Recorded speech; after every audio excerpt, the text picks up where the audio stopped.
Hey everybody, welcome back. Today we're not creating scenery for Microsoft Flight Simulator. However, it's just a friendly reminder. We just had Sim Update 9 come out, and it's time for all you guys that are creating scenery to make sure that you check your compatibility. All right, so you can let your customers know that your scenery has been tested for the new Sim update.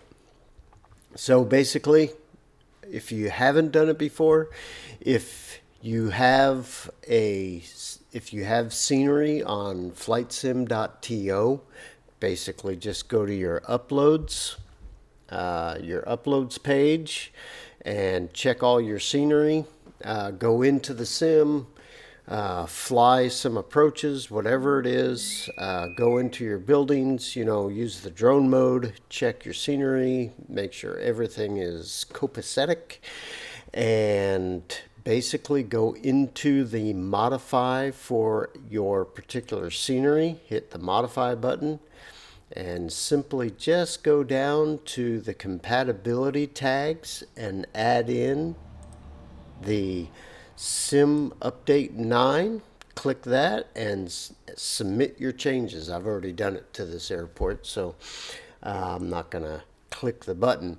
But anyway, make sure all you creators out there keep your customers informed after every update, because some things change. All right.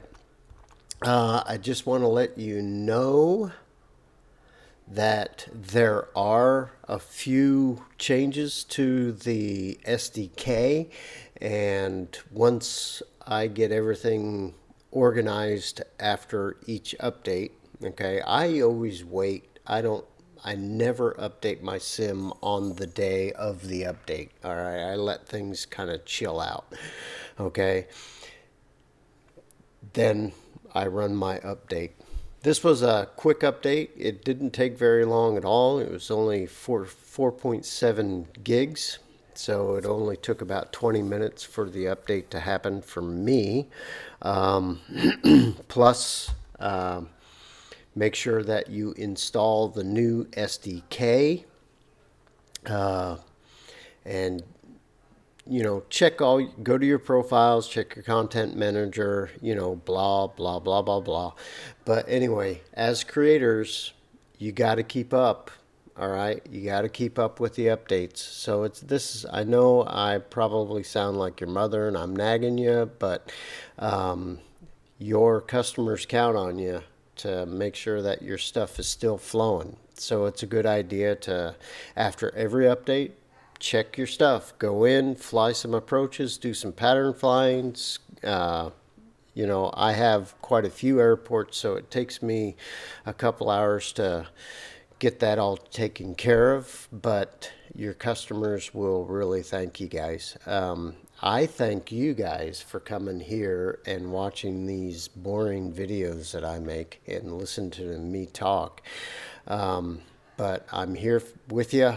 We're doing the same thing. We're all in this together. So anyway, I'm going to be exploring those new changes to the SDK. They're subtle, but they're still there. Remember, it's time to start thinking about levels of detail for all your scenery. So if you haven't done that, start going back and applying levels of detail to your scenery, because we don't want to affect our customers, our brothers and sister pilots out there who are depending on us to minimize the effects on frame rates. So levels of detail. All right, I have some videos on doing those if you want to watch those. But anyway, like I said, this is just a friendly reminder after Sim Update. Check all your stuff and go into your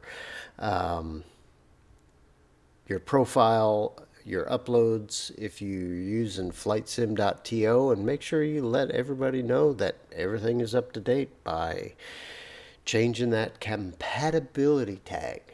Hey, you guys have a great day. I'm still working on some videos to put up.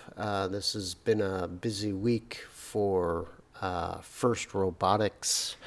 So I'm doing some video editing for some robotic stuff, and I'll actually upload those to this channel as well if you guys are interested in seeing what First Robotics is about, or competitive high school robotics, period. Anyway, you guys have a great rest of the week. Have a fantastic weekend, and I should be back next week doing some more tutorials. Have a great day. See you guys later.